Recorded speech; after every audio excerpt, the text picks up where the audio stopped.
If you walk into a museum today and look at the timeline of human evolution, you will see a series of species leading up to us. We tend to view this timeline as a staircase of constant improvement, where each step becomes smarter, faster, and more advanced until you reach the pinnacle, Homo sapiens. We have built cities, split the atom, and sent probes into deep space. We have done all of this in just about 300,000 years. And yet, if you look at our current global trajectory, it is an open question whether our species will survive another 10,000 years, let alone another 100,000. We are an evolutionary wildfire, burning intensely, but perhaps briefly. But if you look back into the deep past, you will find a human species that played a completely different game. They did not build empires or write symphonies, but they survived for nearly 2 million years. Homo erectus stepped onto the African savanna roughly 1.9 million years ago and did not disappear until just over 100,000 years ago. To put that in perspective, if the entire history of the human lineage was compressed into a single 24-hour day, Homo erectus owned the planet for over 12 hours. Homo sapiens have been here for less than 2 minutes. We look at them as primitive cavemen, a mere stepping stone on the path to modern humanity. But their longevity suggests that they were not an incomplete version of us. They were the most successful human design to ever walk the earth. How did they do it? What was the secret to surviving 2 million years of ice ages, volcanic eruptions, and shifting climates without ever changing their fundamental way of life? The traditional answer in anthropology textbooks has always been their physical tools, specifically a single object known as the Acheulean handaxe. Roughly 1.7 million years ago, a Homo erectus individual sat down, took a piece of volcanic rock and shaped it from both sides, creating a symmetrical teardrop-shaped tool that fit perfectly into the palm of a human hand. This was the original multi-tool. It could butcher an elephant, smash open a bone for marrow, dig up deeply buried tubers, and act as a lethal weapon. But the most remarkable thing about the Acheulean handaxe is not its design, it is its stability. For over 1 million years, across 3 different continents, from the plains of Kenya to the river valleys of India, Homo erectus made this exact same tool. If you take a handaxe crafted 1.5 million years ago and place it next to one crafted 500,000 years ago, they are virtually indistinguishable. To a modern human mind, this is baffling. We live in a culture where a 3-year-old smartphone is ancient history. We associate intelligence with innovation, disruption, and progress.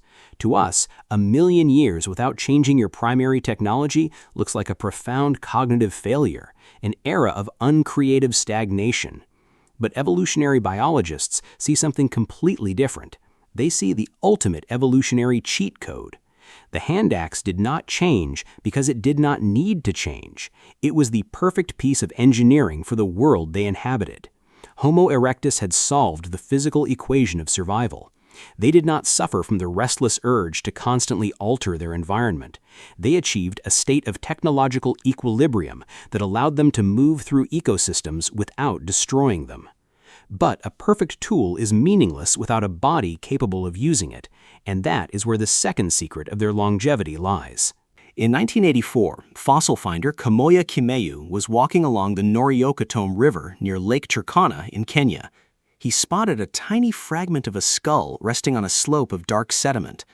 What followed was the discovery of the Turkana boy, a Homo erectus youth who died roughly 1.5 million years ago.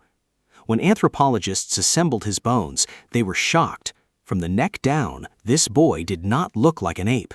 He had long legs, narrow hips, and an elongated torso. He was built for one specific purpose: endurance running. Before Homo erectus, our ancestors were confined to woodlands. Moving across the open savanna meant running the gauntlet of massive predators. Homo erectus changed the rules by shedding their body hair and developing a network of sweat glands across their skin. This was an evolutionary superpower.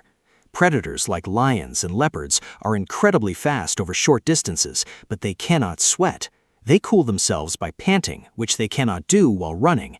In the blistering heat of the midday sun, these predators must rest or their internal organs will overheat. Homo erectus, however, could run for hours in the absolute peak of the heat, shedding thermal energy through sweat while keeping their core temperature stable. They invented persistence hunting. They did not need to outrun a gazelle in a sprint. They would simply find an animal in the hottest part of the day and jog after it. Every time the animal tried to rest in the shade, the humans would appear again, pushing it back into the sun.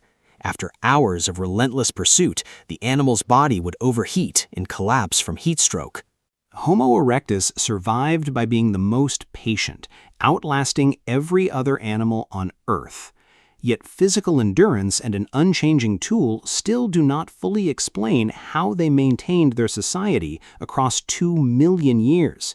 It requires a profound social structure. For a long time, it was assumed that early humans were completely brutal, driven entirely by individual survival instincts. That assumption was shattered in a small town called Dmanisi, located in the Republic of Georgia. Scientists excavating beneath an ancient fortress found 5 Homo erectus skulls dating back 1.8 million years. They were the oldest human fossils ever found outside of Africa. But it was one specific skull, known as Skull 4, that completely changed our understanding of ancient human nature. Skull 4 belonged to an elderly individual whose jaw had lost every single tooth years before they died. The tooth sockets had completely smoothed over and filled in with bone, meaning this person had lived for a significant period of time without the ability to chew food. In the harsh reality of the ancient world, a toothless animal is a dead animal. They cannot tear meat, crush roots, or defend themselves. And yet, this individual survived. The only way this is possible is if the other members of the group deliberately cared for them. Someone else had to gather the food, mash it down into a consumable paste, and protect them from predators circling in the dark. This is the earliest definitive evidence of deep empathy and social cooperation in the human fossil record. Homo erectus did not just look out for themselves, they understood that the ultimate unit of survival was the community. They carried their elderly, they protected their vulnerable, and by doing so, they preserved the collective memory and wisdom of their tribe. When we look at the ultimate fate of Homo erectus, we see that they did not fail. Around 100,000 years ago, the final populations of Homo erectus disappeared from their last refuge in Java. The global climate was entering a phase of extreme volatility, with rapid shifts between ice ages and warmth that disrupted the ecosystems they had relied on for millennia. And at the same time, a new kind of human was expanding across the globe, Homo sapiens. We arrived with smaller faces, larger brains, and an insatiable desire for change. We did not adapt our bodies to the environment, we forced the environment to adapt to us. We invented new tools every few generations, crossed oceans, and eventually built the industrialized world we live in today. We often look back at Homo erectus as a primitive prototype, an evolutionary draft discarded when the superior model arrived.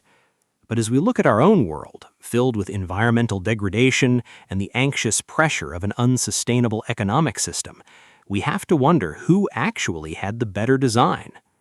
Homo erectus found a way to be human without burning down the house.